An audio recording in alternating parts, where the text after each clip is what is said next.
భారతదేశం మొత్తం పాషండ మతాల ప్రభావానికి లోనైపోయి ఉండేది. చార్వాక మతాలు భారతీయ సనాతన వైదిక ధర్మాన్ని నాశనం చేస్తున్నప్పుడు శంకర భగవత్పాదుల వారు అవతరించారు. రామచంద్రమూర్తి వేసే బాణానికి ఎట్లా తిరుగులేదో శంకర్ల వారు వేసినటువంటి వారి బాణికి తిరుగులేదు. ఆ మహానుభావుడి ఎంత విజన్ అండి, ఎంత విజన్! సన్యాసి అంటే అందరినీ వదిలిపెట్టిన వాణ్ణి సన్యాసి అన్నారు. అది శంకర్ల వారికే. అందరినీ వదిలిపెట్టిన వాడిని సన్యాసి అన్నారు.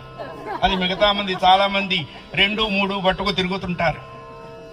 శంకర్ల వారు ఆమ్నాయ పీఠాలు ఎందుకు స్థాపన చేశారు అంటే పైగా 4 దిక్కులలో స్థాపన చేశారు. ఎందుకండి ఆయన విజన్ ఏమిటి? అందుకే శంకర్ల వారికి దేశికులు అని పేరు.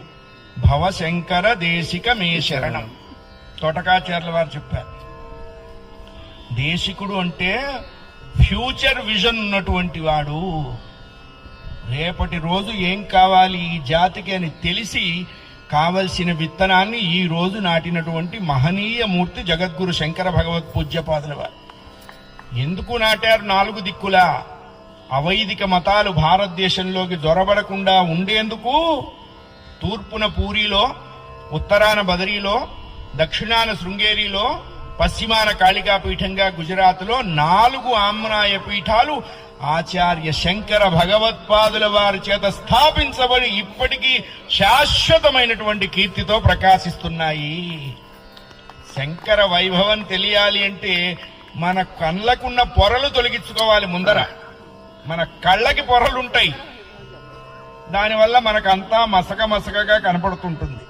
మన దుర్బుద్ధి ఏమిటంటే వాళ్ళకి మసగ్గానే ఉందండి, వాళ్ళకి లేదురా నీ కళ్ళకే ఉంది. దృష్టి మారితే సృష్టి తెలుస్తుంది. సృష్టి వైభవం తెలియాలి అంటే మన దృష్టి మార్చుకోవాలి. మన వాళ్ళు విజన్ మార్చుకో అంటారే. అద్వైత స్థాపన చేసిన మహానుభావులు శంకర్ల వారు. షణ్మతాలే చెప్పారు, మీరు ఇందులోనే జీవితాన్ని పండించుకోండిరా, ఇది దాటి వెళ్ళవద్దు. రెండవది లేదు, ఉన్నది ఒక్కటే. రెండవది ఉంది అంటే భయం ఉంటుంది. అందుకని ఆ భయం లేకుండా అద్వైతమనే అభయ చక్రంలో మీరుండండిరా అని చెప్పినటువంటి మహనీయులు శంకర భగవత్ పూజ్యపాదుల వారు. శంకర్ల వారి గురించి తెలుసుకొని మాట్లాడాలి అంటే ఇంకో శంకరుడైతేనే కుదురుతుంది, మామూలు వాళ్ళకు కుదరదు. అలా ఎవరన్నా మాట్లాడితే కుక్క సామజమనుటే అంతే, లెక్కలేది.